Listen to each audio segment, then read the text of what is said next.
una dieta tradicionalmente es un programa. Uno tiende a asociar dieta con ingesta baja de calorías para poder lograr bajar de peso. Sin embargo, eso no es dieta y nosotros tendemos a mal llamar los alimentos dietéticos, puesto que una dieta es un programa. Y existen distintos tipos de dietas. Como ustedes podrán saber, existen dietas vegetarianas, dietas entre comillas que contienen una alimentación mixta, existen dietas bajas en proteínas que se denominan hipoproteicas, existen dietas bajas en grasa, existen dietas sin carbohidratos, etcétera, etcétera. Por lo tanto, lo que es importante acá, y por eso les pongo todo este tipo de fotografías, es que la dieta se adecúa dependiendo del tipo de costumbres y de sociedades donde nosotros podamos vivir. Y es así donde podemos encontrar, dependiendo de, por ejemplo, si somos occidentales, somos orientales, somos, por ejemplo, de isla como lo es la isla de Pascua, donde vamos a encontrar costumbres que modifican las dietas y por lo tanto modifican la manera en que nos alimentamos y la preparación de los alimentos y sobre todo su obtención. Por eso aquí yo les pongo el ejemplo de una imagen de una dieta occidental típica. Acá tenemos por ejemplo, los famosos tacos de México. Acá tenemos preparaciones más de índole oriental. Y por supuesto, que hoy en día está muy de moda, que vamos a hablar un poco de eso también. Vamos a hablar acerca del vegetarianismo. Y vamos a hablar también acerca de qué significa, si es bueno o malo, y qué cosas deberían hacer las personas que son vegetarianas para que tengan una salud correcta. No sería interesante hablar de nutrición si no hablamos del desequilibrio que existe hoy en día, y vamos a tratar de explicar todas las fotos que aparecen que yo les puse acá. ¿Qué tenemos aquí? Vamos a partir desde aquí, que es la famosa comida rápida. Hoy en día existe una publicidad enorme y una tendencia muy alta a la comida rápida, tal y como le está sucediendo, como le sucedió hace algunos años a Estados Unidos y a algunos otros países de costumbres similares. Por lo tanto, vamos a hablar qué cosas buenas puede llegar a tener esta comida. Por lo tanto, obviamente tiene que tener cosas buenas y por eso es la razón de la que se ha masificado tanto. Pero lamentablemente, esas cosas buenas no son tanto biológicas, sino que son más buenas asociándose a nuestro estilo de vida. Otro tipo, por ejemplo, donde podemos lograr los desequilibrios son los famosos asados o reuniones sociales donde se comen cosas. Es un clásico que la gente, los amigos, los familiares se juntan, hacen un asado y todos comen más de la cuenta. Recién venimos del 18 y eso también es un desequilibrio en la dieta, puesto que estamos ingiriendo una mayor cantidad de energía de la que nosotros necesitamos. ¿Por qué, como ustedes se están preguntando, hay una Barbie acá? La gracia de esto representa la tendencia que se está colocando, sobre todo en las adolescentes, de tratar de parecer lo más bella posible hacia lo que es la delgadez extrema. Este es un problema, puesto que se generan, además de trastornos, como lo vamos a ver después, se generan una serie de dietas validadas por no sé quién, que en una hay que comer no sé cuánto quesillo al día, que en una hay que tomar pura agua, que en otro no hay que comer, en fin, hay una serie de programas sin ser peyorativo que no están validados científicamente y pueden poner en riesgo la salud. Por lo tanto, muchas veces se emplean estereotipos, y sobre todo, por ejemplo, el estereotipo de la belleza, que son modelos muy delgadas, que no siempre son nutricionalmente saludables, y las personas sin una asesoría médica correcta o nutricional correcta tienden a tratar de hacer lo imposible por alcanzar esa silueta. Y eso también es un punto. Ahora, ¿por qué puse esta zanahoria asesina? La gracia es que esto también es un punto. Esta imagen representa dos cosas. Una, que las vegetales son saludables y no hay que comer tantos pasteles ni chocolate, pero lo puse por otra cosa. Lo puse porque hoy en día el vegetarianismo ha adquirido una fuerza muy grande, pero son pocos los vegetarianos que se asesoran de una manera correcta y siguen una dieta vegetariana correcta y obtienen todos sus nutrientes de elementos que no son carne. Por eso vamos a hablar un poco más de ello. Esta fotografía es un clásico que describe la rutina de todos nosotros, tanto de ustedes como la mía y la de muchas personas en este país. Esto representa que estamos siempre corriendo. Salimos, por ejemplo, del colegio corriendo hacia la casa para poder almorzar rápido. Después, los que vayan a preuniversitario se van corriendo al preuniversitario. En los recreos se comen una galleta, o se comen un chocolate, o se comen cualquier cosa rápida. Y es por eso que la comida rápida ha adquirido tanta fuerza en la sociedad actual, puesto que no damos un break correspondiente para respetar los horarios de almuerzo, para respetar los horarios que se merecen las comidas más importantes del día. Aparte, si yo les pregunto cuántos de ustedes toman desayuno antes de ir al colegio, lamentablemente voy a ver que muchos de ustedes no toman desayuno antes de ir al colegio. Por lo tanto, eso es una costumbre mala y que se hace rutina, puesto que como nos acostamos muy cansados, tendemos a utilizar el tiempo para dormir un poco más, hasta un poco más tarde, no tomamos desayuno y nuestro cuerpo se acostumbra a aguantar hasta que almorzamos, y eso es malo. Y, por supuesto, no podemos dejar de poner a nuestro amigo Homero. El sedentarismo también es una conducta que desequilibra totalmente, puesto que está comprobado que el ejercicio es un protector cardiovascular, un protector para el aparato locomotor, y además es un factor que ayuda a todo lo que son los factores metabólicos del organismo. Ya vamos a ver qué significa eso. Y evita que subamos de peso, y también evita que se vayan depositando moléculas que a la larga pueden interferir en lo que es la función vascular, como vamos a ver posteriormente. ¿Ya? Comencemos entonces. Para hablar de nutrición, y esto lo vamos a pasar más o menos rápido porque no es tan difícil, no podemos hablar de nutrición si no hablamos de lo que es una pirámide alimenticia. La gracia de la pirámide alimenticia es que es un diagrama que representa la importancia de los nutrientes en base a la cantidad que nosotros deberíamos consumir al día. Les voy a explicar. La base de la pirámide, o el nivel 1, representa los alimentos energéticos. Los alimentos energéticos son todos aquellos, como vamos a ver más adelante, que nos brindan cantidades de glucosa para poder funcionar y para que nuestro cerebro y otros órganos puedan funcionar de manera óptima. Por lo tanto, se recomienda consumir de 3 a 10 porciones. Ahora, esto no significa que yo me voy a comer 10 panes al día, sino que se porciona el pan. No les voy a comentar cuánto es una porción de pan, pero por ejemplo, una porción de cereales se recomienda dividirla de 3 a 10 porciones. Se recomienda consumir alrededor de 6 porciones de carbohidratos al día, como vamos a ver más adelante. Más arriba, si se fijan, en los niveles medios voy a encontrar al principio los alimentos que se denominan alimentos reguladores. Los alimentos reguladores, si pueden apreciar acá, son alimentos que están compuestos básicamente por frutas y verduras. Y esto son principalmente alimentos que me van a proporcionar vitaminas. Y las vitaminas son, como vamos a ver también más adelante, son moléculas que permiten que las reacciones bioquímicas que ocurren en el organismo ocurran de manera correcta. Y su carencia puede generar trastornos bastante importantes. Todo lo que yo estoy diciendo ahora se lo tienen que saber para la PSU, si lo quieren saber. Más arriba yo voy a encontrar alimentos que me proporcionan proteína y que son principalmente grasas de origen láctea. Aquí se han modificado algunas cantidades por la OMS, básicamente porque en los últimos años ha aumentado la prevalencia de obesidad. Por lo tanto, los alimentos que puedan llegar a tener cierto número de calorías que pudiese tratar de aumentar un poco esta prevalencia se han disminuido un poco, pero para los efectos de la PSU hay que utilizar este tipo de números. Como podemos ver, la leche, yogur y queso lo tenemos en un lado de 2 a 3 porciones, y todo el resto, carnes, aves, pescados, huevos y nueces, y otro tipo de semillas, por supuesto, también de 2 a 3 porciones.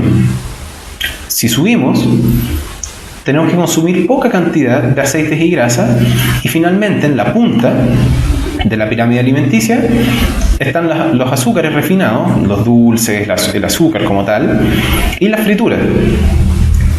Por lo tanto, ¿qué es lo que se infiere de esta pirámide? Es que hay que consumir más alimentos de los que están hacia las bases y hay que consumir pocos alimentos de los que están hacia la punta. Ahora, la otra parte de esta diapositiva viene hacia lo que es la etiqueta nutricional.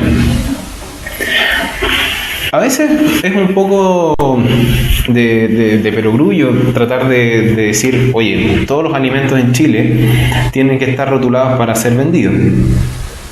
Pero nadie lo lee. Y lo único que se fija la mayoría de las personas es en cuántas calorías me entrega. Chuta, ¿sabes que esto? Mira, me entrega 50 calorías por porción, así que en realidad no engorda, me lo voy a comer. Pero nadie se fija en la cantidad de grasas totales que tiene, en la cantidad de hidratos de carbono disponibles y en otro tipo de minerales que son súper importantes. Se supone que la información que está aquí tiene que ser idealmente verdadera, puesto que esto está certificado por laboratorio y esto hay un tema legal metido entre medio. Como les digo, la única manera de objetivar que esto sea 100% verdadero es que ustedes tomen el alimento y lo procesen en un laboratorio propio y pudiesen ver. Por lo tanto, no queda otra que confiar en que esto es una información verídica. Yo creo que es verídica. Ahora, ¿qué es importante y cómo lo enfrentamos? La información nutricional que viene en estas etiquetas se divide en una zona que me indica a cuánto equivale la porción del alimento que yo estoy estudiando y cuántas porciones vienen en el envase. Si se fijan, esta es una etiqueta de una de estas aguas saborizadas, en la cual me dice que la porción es un vaso de 250 ml y vienen 6 porciones por envase.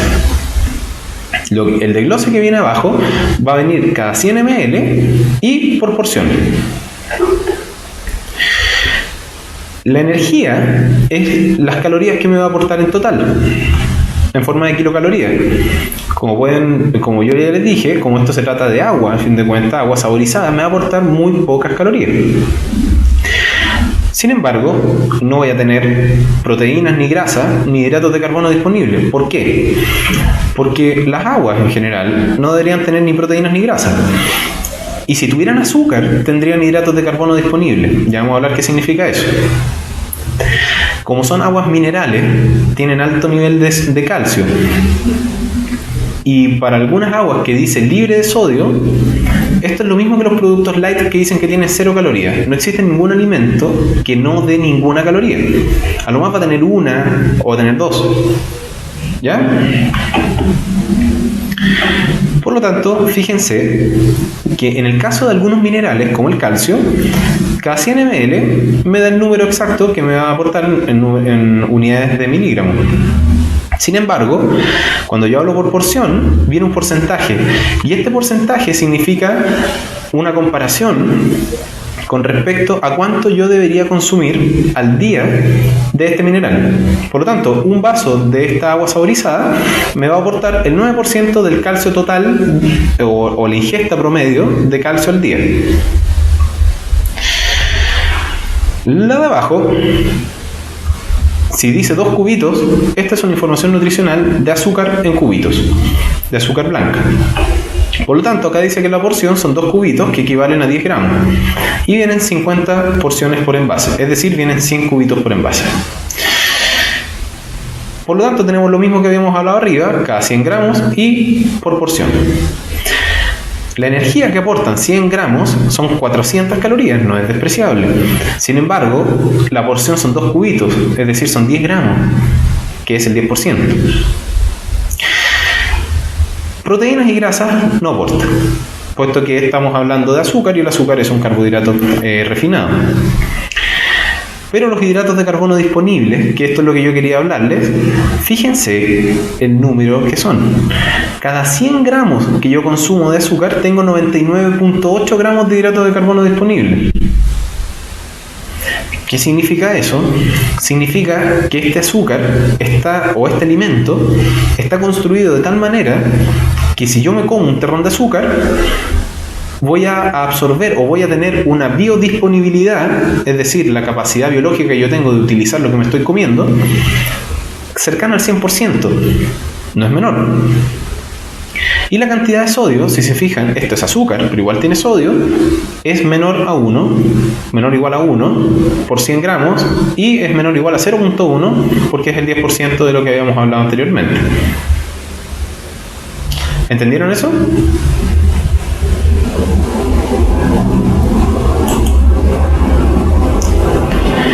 Entonces, a modo de recuerdo,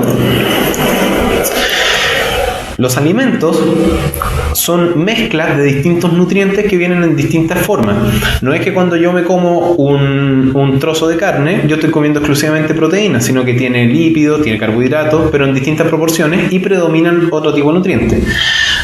A través del aparato digestivo, que vimos la clase pasada, voy a sacar esto para que puedan leerlo bien.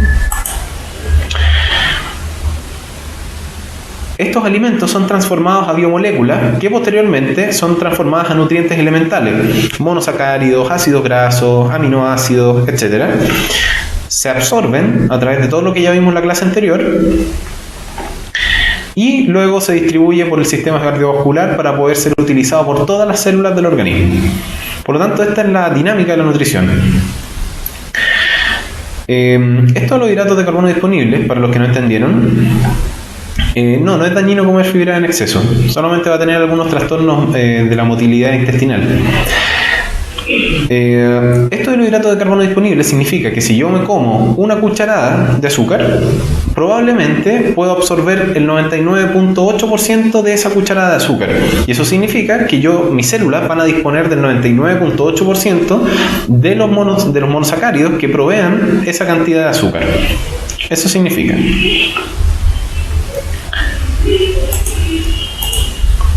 Ya, vamos a pasar bien rápido por esto porque ya lo vimos la clase anterior. Los carbohidratos, como habíamos visto, son nutrientes que su principal característica es que aportan energía y son compuestos básicamente por cereales, por el trigo, por el maíz, por algunas legumbres específicas, pero básicamente por trigo, maíz, etcétera, papa, como podemos ver acá.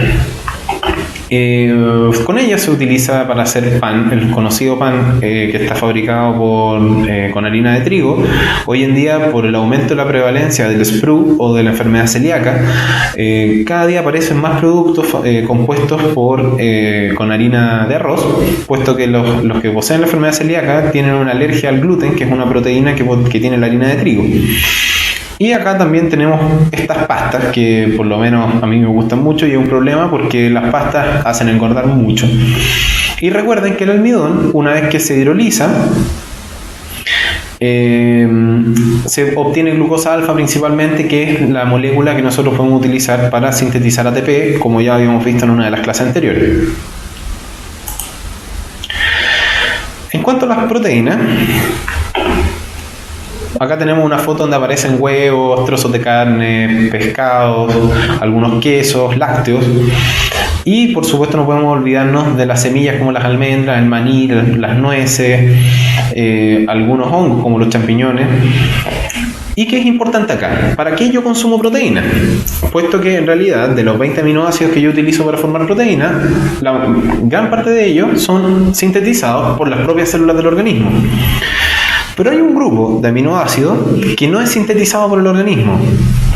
Esos aminoácidos se denominan aminoácidos esenciales y son estos que están acá. La idea no es que se los aprendan tan de memoria, pero si alguien quiere hacer el esfuerzo, podría resultar ser útil. Estos aminoácidos son la leucina, la isoleucina, lisina, valina, triptófano, tirosina, fenilalanina, treonina, metionina, histidina. Estos se utilizan también para formar proteínas, pero el cuerpo no puede sintetizarlos, por lo tanto tenemos que consumirlos en alimentos. Ahora, ¿dónde está la magia de esto? Es que no todos los alimentos que proveen de proteínas tienen la misma proporción de aminoácidos esenciales. Por ejemplo, las semillas de sésamo o de ajonjolí no tienen la misma cantidad de aminoácidos esenciales que tiene, por ejemplo, una lenteja, o que tiene un trozo de carne, o que tiene un poroto de soya. De manera que la idea es consumir distintos tipos de proteínas para poder tener todo un abanico de aminoácidos esenciales disponibles para poder tener un pool amplio de aminoácidos esenciales. También es importante que en las carnes rojas, sobre todo, pero en todo tipo de carne, existen moléculas de hierro. Recuerden que el hierro es esencial para la síntesis de glóbulos rojos o de eritrocitos, puesto que en su interior tienen grandes concentraciones de hemoglobina, y la hemoglobina es un pigmento que sirve para transportar dióxido de carbono y oxígeno. Por lo tanto, en los vegetarianos que no consumen carnes rojas ni ningún tipo de carne, no sería recomendable que consumieran peces, porque a algunos que yo he conocido se les olvida que los peces también tienen carne. Deberían consumir suplementos de hierro, puesto que idealmente no existen vegetales que puedan aportar hierro en cantidades significativas. Si bien las espinacas aportan, las beterragas también, es importante consumir un suplemento de hierro, y también sería teóricamente recomendable consumir un suplemento de aminoácidos esenciales para asegurar que el organismo obtenga este tipo de aminoácidos. ¿Ya? En cuanto a los lípidos, ya habíamos hablado que corresponden a las grasas, hay de origen animales y de origen vegetales. Tenemos los aceites y tenemos también las margarinas, las mantequillas. Y acá tengo imágenes que yo quiero que aprendan porque son bien polémicas y tienen que saberlo ya no solamente tanto como para la PSU, sino que para su vida diaria y para ayudar a algún familiar o amigo que tenga la duda. Esto que está acá es una molécula que se llama ácido docosahexaenoico, que tiene un nombre súper difícil, complejo y feo, pero lo importante acá es saber que se abrevia como DHA. ¿Ya? El DHA es conocido como omega 3 u omega 6. En este caso es un omega 6, que es un ácido graso esencial. Los ácidos grasos esenciales son muy buenos para el organismo e idealmente se recomienda su inicio de ingesta desde edades tempranas. Ahora actualmente las leches maternizadas o las leches también que se les dan a los niños ya cuando empiezan a crecer y no toman pecho materno, vienen fortificadas con este tipo de ácidos grasos porque se ha comprobado que son protectores y favorecen la maduración y el desarrollo y la mielinización del sistema nervioso central que ocurre en esa época. Por otra parte, esto sí que es muy tema actual, que son los ácidos grasos trans y los ácidos grasos cis. ¿Qué significa esto del ácido graso trans y el ácido graso cis? ¿O cómo se obtienen? Los ácidos grasos cis son los típicos ácidos grasos insaturados que yo les había hablado en una clase, que tienen un doble enlace y se genera un quiebre y cambia el ángulo de la cola del ácido graso. ¿Ya? Sin embargo, existen procesos que se denominan hidrogenaciones, por ejemplo, para fabricar la margarina, que es de origen vegetal, no es como la mantequilla, que es de origen animal. Se generan enlaces que cambian esta configuración que ustedes ven acá, que es una configuración cis. Esto les puede recordar a química, de hecho es química, en química orgánica sobre todo, y pueden ver que esta configuración va a cambiar a una configuración, como lo pueden ver acá, que es una configuración trans. ¿En qué se traduce esto? Es que este tipo de ácidos grasos, que son líquidos a temperatura ambiente,